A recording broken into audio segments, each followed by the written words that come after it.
สวัสดีครับวันนี้ไปไร่ไปสวนคนเดียวใส่ปุ๋ยยูเรียใส่ปุ๋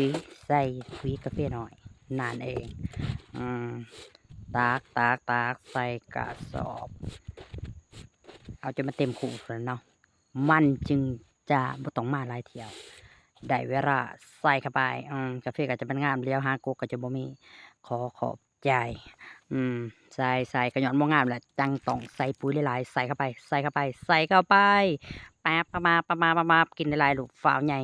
ปีหน้าปีไหนพ่อได้เก็บหมากจัดไปนี่ว้าวใส่คนเดียวมื้อนี้มาคนเดียวเพราะว่าให้คุณเย็นเพิ่นอยู่เฮือนปั่นผ้าส่วนเฮาก็มาใส่ปุ๋ยอยู่สวนซะคันเวลาใส่เสื้อแขนยาวได้คราวเดียวเนาะปกติก็บ่มักใส่อยู่แล้วจวดเข้าไป อัดไว้ได้เพราะว่าฝนกะเดี๋ยวมาเดี๋ยวหยุดอยู่ค่ะว่าใส่ฝ้าวใส่เพราะว่าฝนกะกำลังมาฝนดีปีนี้จักอยู่ๆกับแดดอยู่ๆกับฝนใส่เข้าไปคือบ่เห็นโกกปานใดเนาะสวนก็ได้ก็มีอยู่นั่นเด้โอ้ยหน่อยหนึ่ง นี่งามสุดจะได้ ถ้าเทียบใส่กับสวนคนอื่นเขาก็ว่าบ่งามหรอกแต่ว่าสวนข่อยก็ไล่ว่างามแล้วซ้ำนะภาคเที่ยงหิวว่าซั่นกินข้าวต้มงาบเข้าไปงาบบ่ต้องยากมากคนเดียวกินหยังก็ได้งาบหม่ำกินคือแซ่บนะสงสัยหิว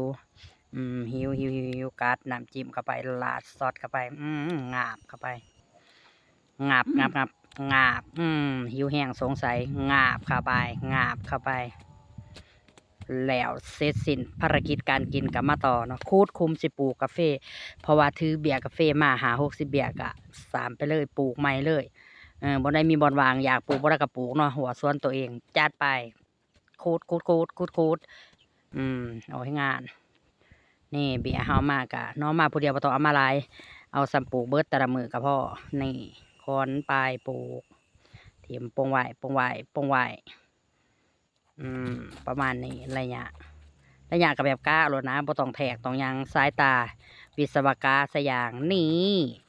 ปลูกไปเลยว้าวแบบนี้เลยบ่ต้องยาก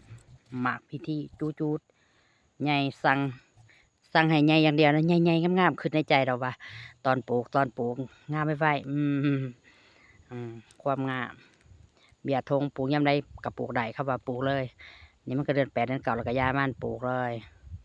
ปลูกเข้าไปสุดท้ายนี่ก็ขอบใจหมดทุกคนที่รับชมมาจนถึงตอนสุดท้าย ท้ายสุดขอบใจสำหรับการติดตามรับชมคลิปของหลายขอบใจ